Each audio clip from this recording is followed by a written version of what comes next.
So you want to be more social. You want to walk into a room, strike up a conversation, and have people naturally drawn to you. Maybe you even imagine yourself telling a joke, and everyone laughs, not out of pity, but because you're actually funny. But there's a problem. Socializing feels hard. You don't know what to say. You overthink every interaction, and sometimes you just don't have the energy.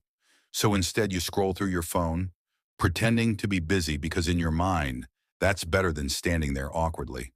And after enough of these moments, you start telling yourself, I'm just not a social person. Well, here's the truth. You're not bad at socializing.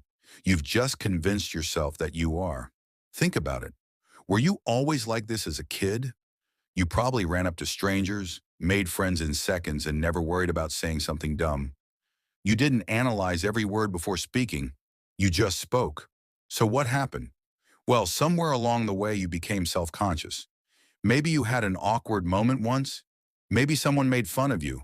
Or maybe you just spent too much time in your comfort zone.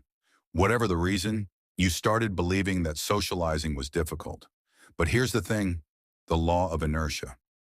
You know Newton's first law, objects at rest stay at rest, objects in motion stay in motion. Well, the same applies to socializing. If you avoid social interactions, you stay in that habit. You get comfortable being alone, and soon talking to people feels unnatural. But if you put yourself out there, even in small ways, you gain momentum, and eventually it feels as effortless as scrolling through your phone. So how do you break the inertia? Step 1. The 2-second rule. Most social anxiety comes from overthinking. You see someone you want to talk to, but your brain immediately floods with what ifs. And before you know it, you've talked yourself out of the conversation. So here's a simple trick. Give yourself 2 seconds to act. See someone you want to talk to, count 1, 2 in your head and start speaking. Don't give your brain time to panic. This works because hesitation is the enemy. The longer you wait, the harder it gets. But when you act fast, your brain doesn't have time to sabotage you. Think of it like jumping into a cold pool. If you hesitate, you'll never do it. But if you just jump, your body adjusts quickly. Socializing works the same way. Remember, all kinds of fears are just in your mind. In reality, there is nothing. Everything is very, very easy. Step 2, start small. A lot of people think socializing means being the loudest person in the room, cracking jokes, or leading conversations. But that's like expecting to run a marathon when you've never jogged a mile. Instead, start small. Say hi, hello, what's up, buddy? Laugh a little bit, make a comment about the weather.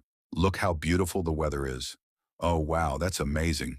These tiny interactions help you rewire your brain to see socializing as normal. As this, step 3, match people's energy. It means if someone is calm and reserved, match their energy level and start talking calmly. But if someone is excited and expressive, then raise your energy level and start talking in an exciting way. Matching energy level subconsciously builds connection and makes people feel like you get them. And when people feel understood, conversations flow effortlessly. Step 4, use boom boom exit rule. By the way, I am the inventor of this method, so take it seriously. It means if the conversation is going great, keep going.